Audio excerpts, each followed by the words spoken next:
Hi, good afternoon. My name is Jennifer Dotson, and I'm the founder and program coordinator for Highland Park Poetry, and your host for Poetry Today. I'm really pleased to have my guest, Bill Yarrow. Bill Yarrow is a professor of English at Joliet Junior College, where he has taught since 1993. Currently, his classes include Introduction to Shakespeare, Introduction to Film Study, and Creative Writing. He is the author of two poetry collections, most recently Blasphemer from Litfest Press, that's a tongue twister, sorry, and Pointed Sentences from Blaze Vox, as well as 4 chapbooks, The Lice of Christ, Incompetent Translations and Inept Haiku, 14, and Wrench. His third full poetry collection is called The Vig of Love, which will be published this fall by Glass Lyre Press. His poems have received awards and been published in a crazy number of journals, including, and I'm picking these because I like the titles of the journal names, Arsenic Lobster, Crack the Spine, Dirty Chai, Ditch, Everyday Genius, Full of Crow, Gloom Cupboard, Negative Suck, New Aesthetic, New World Writing, Now Culture, Prick of the Spindle, Right Hand Pointing, and Scissors and Spackle. Bill's been a featured poet for Highland Park Poetry, and as well, most recently, a guest host for our open mic at Madame Zuzu's. Welcome, Bill. Thank you very much, Jennifer. It's a pleasure to be here. Wow, it's cool to have you here, although we did do this backwards. Normally, I try to have the guests before they come and do their event with us. Unfortunately, I teach during the regular year on Tuesday afternoons, so this was my first. So classes are over. This is my first free Tuesday. Yes, classes are over for the semester. Ah, congratulations! You're on a brief break then. A brief break, yes. So when do you start up again? Oh, I teach online in the summers, okay. so in about 3 weeks I'll start some online classes. Okay. Oh wow! Now, do you have a favorite class that you teach, or do you? I don't like to show favoritism to your children. Yeah, you love them all. I like all my classes. I don't know that I have a favorite. Okay. I know that you're going to read some poems today from this newest book called Blasphemer. Can you tell me a little bit about this book and your process for it? Sure. The book is somewhat experimental. It tries to push the edge and tries to push the envelope a little bit in terms of form, in terms of subject matter, in terms of approach. So there are a lot of ways in which I attempt the poems in that volume to be blasphemous in one way or another. Oh, okay, because it's not just its subject matter, it's also breaking the rules and shaking yes, it up. There are a lot of found poems in it. There are a lot of poems that have new kinds of forms, visual structures, and other kinds of structures. So yeah, it attempts to be experimental in as many ways as possible. Well, edgy.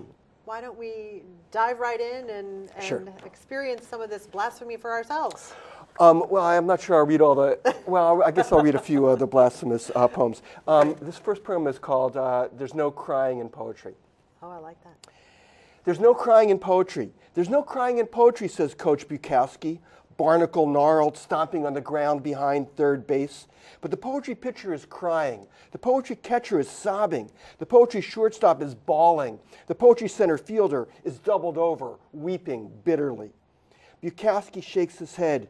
Jesus, how the hell did I wind up here? He yells, hey, there's no crying in fucking poetry, you hear me? But no one on the poetry team is listening. But in the beer garden across the street, the bar poets, looking up, are waving their gloves at the ball sailing toward them. They stretch their hands above their heads and call out, I got it. No, I got it. I said I got it.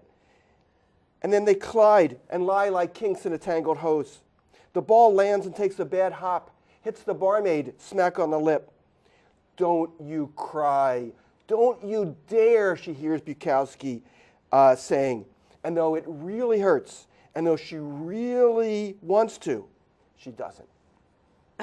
Oh my God, that's quite an image.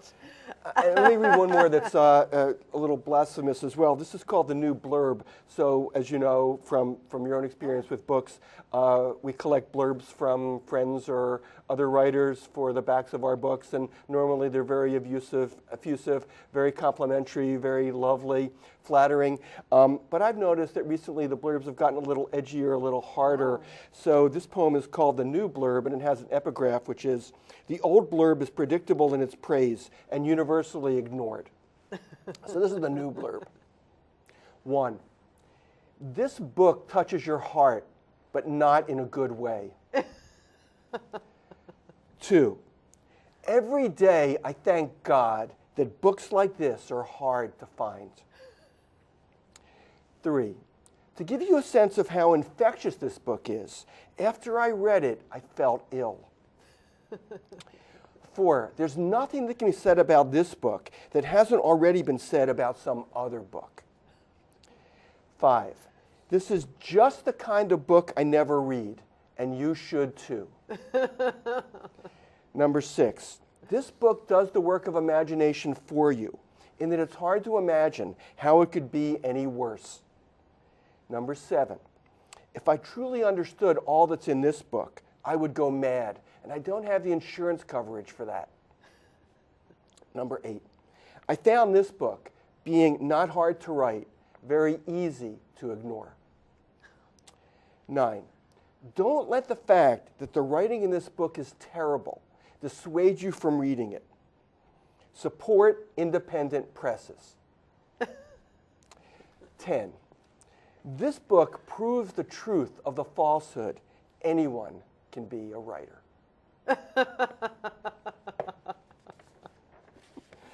That's a great list poem of.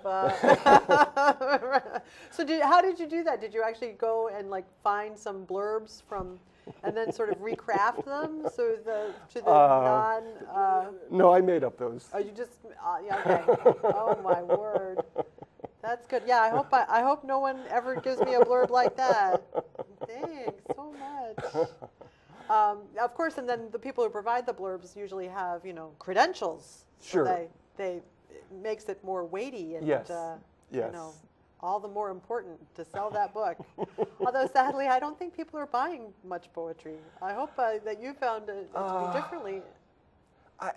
I don't know. I think people buy some poetry. I think people read a fair amount of poetry. Mm-hmm. So I'm not in it for the money. I don't think anybody's really in it for the money. So I'm interested in people reading my poems, and so I like the fact that I can reach as wide an audience as I can.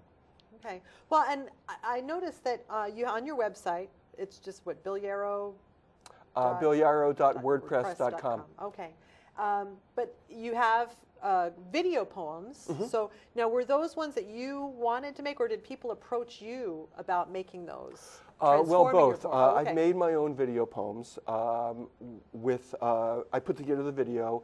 I or somebody else did the reading, and then I've often used music from a composer friend of mine in Boston, Dr. Raymond Farner, who composed music specifically for the readings of certain of my poems. And that's our CD. Oh, okay. It just came out in November, and it's called Pointed Music, and it has 38 poems set to music by Ray Farner, and it's about an hour's worth of music, and there's a booklet inside of the 38 poems. Most of the poems came from my first book, Pointed Sentences. Okay. But anyway, the video poems. So I did a number of them myself, and then I was part of a website called the Poetry Storehouse, where you put your poems up, and different people will do reading. You make them available in a Creative Commons licensed kind of way, so people can do with them whatever they like. Oh, okay. And so a number of other people read them. Some other people make video poems of them, and so they can use them in any way that they like. So that was part of that as well. Yeah. Okay. Now, what is the? I mean, so did you? How I know this? So this is a musician friend, composer, a friend of yours. Mm-hmm. But did he say just give me some poems, or did he read your work and then say, oh, I want to use these, or these He inspire? read my work and he said he was interested in certain poems Okay. from the first volume, and so he asked me to do readings of those. I did readings, and then he provided music based on the readings of that particular poem, Wow. tailored to the reading of that particular poem, with the instruments and the musical style all connected to the poem in some way. So they're all different styles in the CD. Very cool. Piano, honky-tonk piano, jazz piano, guitar, Spanish guitar, folk guitar,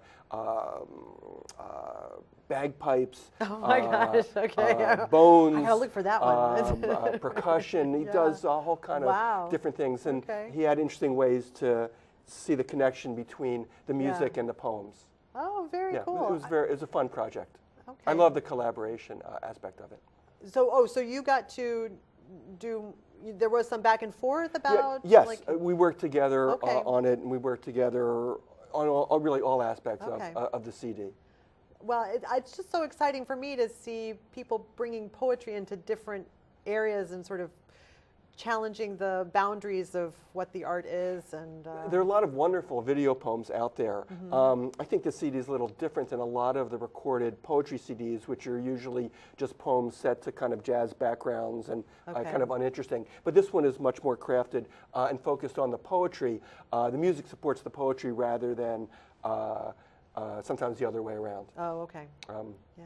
Yeah. Oh, very cool. Well, I hope long may your collaborations continue. Oh, And, thank you. And it's so exciting that I don't know, again, I really like it that you've explored taking poetry in different areas just than, the poet writing a book and that's it.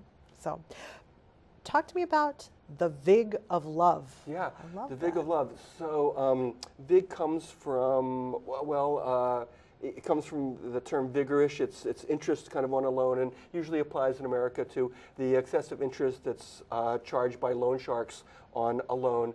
And I thought that might be a apt way to think about the nature of love as a loan that you'll never pay back, and you won't even be able to pay the interest back. So the book's divided into 4 parts: principal, interest, accounts receivable, and accounts payable.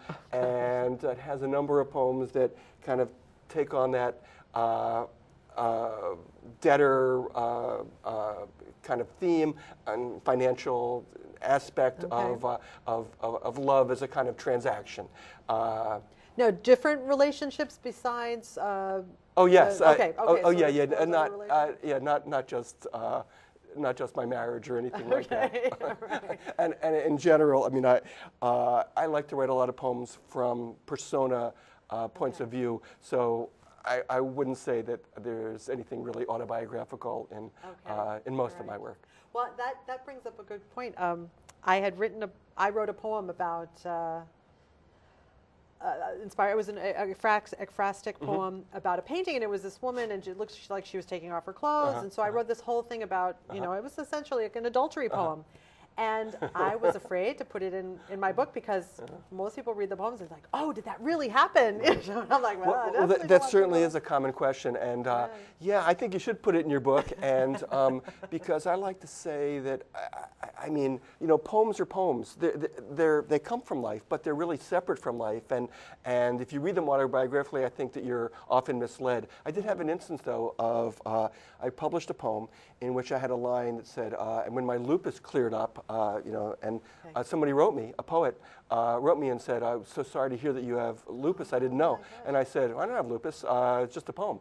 And she was like, okay. So I feel pretty comfortable not sticking with whatever the original truth of the inspiration of the poem and adjusting it whatever way I need to in order to make it work as a poem. Right. So I never worry about that. Although, now is it just because poetry falls into the classification, the library classification of nonfiction? that it makes people think that it? Well, I think often or- it's that the fact that often in many of our poems there's an I, and so we think that the speaker, the I in the poem, is the same as the poet writing the poem, but that I can be many, many different things. As you know, you could write from the point of view of somebody of an opposite sex, or from a different time period, or different background, different country. So. The possibilities of writing poems are unlimited, and I don't think that the I is a static kind of thing that only relates to us. And of course, the I has to be different as well, because we're not the same when we write the poem and when we then publish the poem, or years later. Right. So there's a lot of changeability in that I. Which brings me back to the point that obviously you teach English and you teach and film. So, do you think it's your experience and in doing Shakespeare, say, and film that gives you to sort of the more theatrical bent with the persona poems? I wouldn't say that I don't think of them necessarily as persona poems or as dramatic monologues or anything like that. But every poem, whenever you read a poem, it always intuits a speaker. So whenever you look at the poem, you're saying, well, who is this person speaking? Now, that person might be close to you or might be far removed from you, but it is somebody separate from you. And so I look for evidence in the poem that helps me understand who that speaker might be. Like in that William Carlos Williams poem about the plums in the refrigerator. Yes, right. Right. Well, that may be close to Williams, but I don't have to know anything about Williams in order to be able to look carefully at that poem and see the kind of person that is. That person who could not resist temptation. They were so sweet, so cold that I was saving them for you for breakfast, but I had to eat them. And I just I couldn't control myself. So that's the persona. And whatever biographical information about Williams may or may not be relevant, or whatever his relationship was with Flossie, his wife, or all that kind of thing. It doesn't really matter. The poem works as a poem, and that's how I like to approach it. Well, can you give us a sneak preview of the Vig of Love? Oh, sure. We can get back to some more blasphemy. But sure.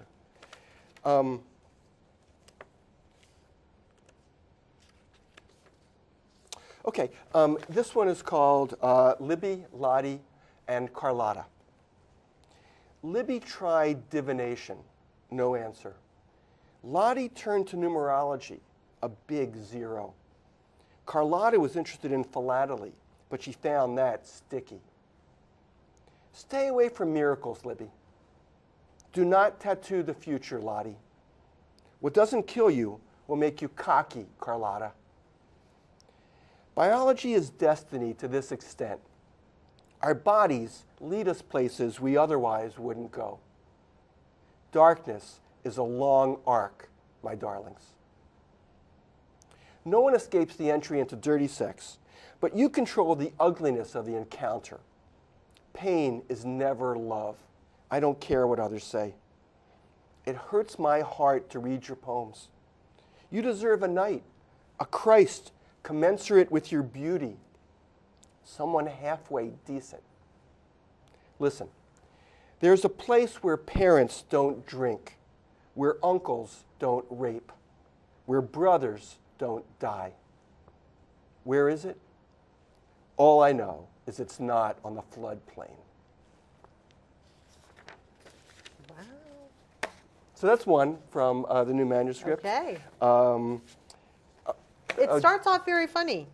It starts off funny. And then it goes to a darker place. It doesn't end funny. No, well, I don't know. no. Maybe it does end funny, but it does go to a darker place. Yeah.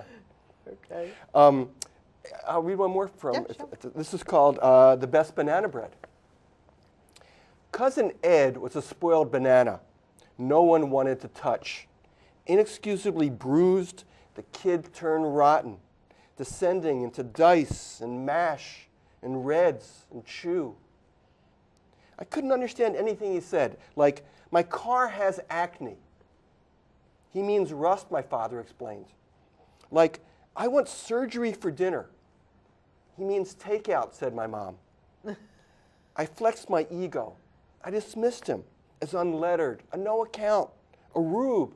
My arrogance was raging and rancid. The condescension of a 13-year-old punk has no peer. Thank God we don't stay 13 forever. I thought my cousin, drug addict, alcoholic, tobacco addict, gambling addict, a total failure. I have my own addictions. Who am I to be his judge? I thought my cousin unsophisticated, no acquaintance with literature or art, ignorant of any kind of culture or class. Turns out he thought in metaphor, which Aristotle calls genius. I thought that a banana that had turned black from age was garbage. Turns out that sour milk and black bananas make the best banana bread. Oh, wow. Okay, I like that one a lot. And this one, okay. so I sometimes play with form as well, Okay. so you can see that it has a kind of It does have visual a- shape yes. as well as, other kinds of Okay. aspects. Neat. And Very cool. just talking about that kind of shape idea, this is a poem called A Shadow on the Summer Sun, Okay. which also has an unusual kind of shape to Visual it. form, yeah. Is that okay to read? Yeah, please. Shadows are so admirable in film noir, less so on x-rays and mammograms. What is a shadow but a white cloud in front of a yellow sun? For most people, that's all it is, but I have come to see it as an ominous dullness, a yellow smudge in front of the whitest bright light. That is singing, not ringing in my ears. The sad song of spilt milk, the soft song of the yellow sea, the muddy song of dawn. One waits for dawn. It never comes. You remember, you were with me on the hill. This contemplation of the past is contemptible, beneath cowardice. But the future is fearless. The present, less so. The muddy song of dawn, the soft song of the yellow sea, the sad song of spilt milk. That is singing, not ringing in my ears. For most people, that's all it is, but I have come to see shadow as an ominous dullness, a yellow smudge in front of the whitest disk. What is a shadow but a bright cloud in front of a yellow sun? Shadows are so admirable in film noir, so much less so on x-rays, scans, and mammograms. I like how you sort of invert it almost. So it's not just in the form, it's also in the repetition Yes. or some of the phrasing. Right, so the poem moves in one direction, and then there's that middle part, and then it goes backwards. Right. Yes. Okay. Very cool. Neat. I think we've got time for one more. Oh, really? Yeah, Okay. This poem. And this is also still from Vig of Love? Yeah, these Okay. are from the Vig Oh, of Love. Yeah. okay. This poem has a title that comes from the book of Job. It's called Blackish by Reason of the Ice, and there are a number of phrases in the poem that come from Job. Okay. I was in the basement. I was in the basement with Sarah, who was reading Job to the baby. I was standing in the basement thinking about my Uncle Conrad's terrible black tie, 100% polyester, which he wore to the funeral last Tuesday. I was in the basement with Sarah, whose eyes were eyes of flesh, whose eyes were like the eyelids of morning, who had made a covenant with mine eyes. And I said to her, Sarah, do you taketh it with your eyes? And she said, what? And I said, do you taketh it with your eyes? And she said, stop being stupid. Can you hold the baby? And I said, I had not been as infants which never saw light. And she said, sharpening her eyes upon me, take the fucking baby. And I took the baby. And I rocked the baby. And the baby rocked me. And as I comforted my son, and as my son comforted me, I remembered they called Edward Dahlberg the Job of American letters because he suffered in his art. Many there are who labor like slaves and suffer neglect. Does that make them Jobs? Sarah, I called. Do you taketh it with your eyes? But she was lost in the text and heard me not. And then, for just a moment, I too felt lost, like a child, like someone who meets with darkness in the daytime and gropes in the midday as in the night. Of course, I knew we cannot order our speech by reason of darkness alone, any more than Uncle Conrad could have worn a different tie to the wake. For life is wind, and death is astonishment. Sarah, I implored, take the baby, for he hath made me weary. And Sarah took the baby with her eyes. Wow. So now, do you typically like to play with other texts? I do. And so, I often play with other texts. Sometimes I work with found poems. Okay. Sometimes I work with other texts in different ways. Do you want to hear sure, an instance yeah. of that? Okay. We may have just time for another short one. Another short. Okay. Not short. Not yeah. Okay, I do have a short one. Wait. Okay. Okay. No. Actually, we're fine. We're We've got good? time. We're good with time. So you can do this one. Yes. I can? The longer one. Yes. Okay. So this one is called. It takes its title from. It takes its title from the last line of Jean-Paul Sartre's play No Exit, but it changes something. Okay. Do you remember that play? I do remember the play, but I don't remember what the last line is. So The last line is "Hell is other people." okay. Yes. And my poem is called "Poetry is Other People." Okay.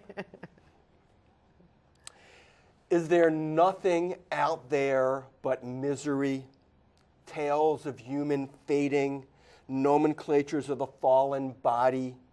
Even if we forbade the saddest subjects, the tornadoes would still be there. The typhoon, the mudslide, the angry snow squall, the red volcano, the bridge collapsing, the window crashing onto the sidewalk, the flames leaping from roof to roof, from car to car, from tree to tree. Insolent and snickering would still be there. The poems that are not destruction, what are they but decay? Did you read the one about the depression of the poet's brother? The one about the bulimia of the poet's daughter? The one about the alcoholism of the poet's mother? The one about the leukemia of the poet's father? The one about the dementia of the poet's grandmother? The one about the divorce of the poet's sister? The one about the autism of the poet's nephew? The one about the drowning of the poet's uncle? The one about the diabetes of the poet's aunt? The one about the disappearance of the poet's neighbor? The one about the incarceration of the poet's friend? The one about the suicide of the poet? We live where it's light, but write where it's dark. Thrill at the thundercloud, shun the sunshine. Pine for midnight, worship the ontology of catastrophe. The poet says, somebody's done for. The poet says, you must change your life. The poet says, I must lie down where all the ladders start. The poet says, I weep like a child for the past. The poet says, my mind's not right. The poet says, if I stepped out of my body, I would break. Well, I can tell that you're going to have a lot of letters from people saying, oh, I'm so sorry about your mother and your nephew and your uncle and your whatever, your neighbor and all these things. At the end, there are all these lines from different writers: Sylvia Plath, Rilke, Yeats, D.H. Lawrence, Robert Lowell, and James Wright. And so the poem moves toward, you were talking about, using other people. So that's one way in which I sometimes incorporate that kind of stuff. So now how do you, is it just, obviously you read a lot of poetry, so do you just sort of, you see a line and you're like, I'm going to write that down and put that on like an index card, or I'm going to, what is your method with these things? I think we all sometimes do that kind of thing, keep things in notebooks and stuff like that we like. Some of it just comes from our familiarity with certain kinds of things, that from teaching I know certain lines or that kind of thing. Yeah. Wow. Well, thank you so much for being my guest today here at Poetry Today. Thank you, Jennifer. And thank you. We are very excited for the coming of the Vig of Love. And when in the fall is that going to be? September from September, Glass Lyre Press. Yes, thank you.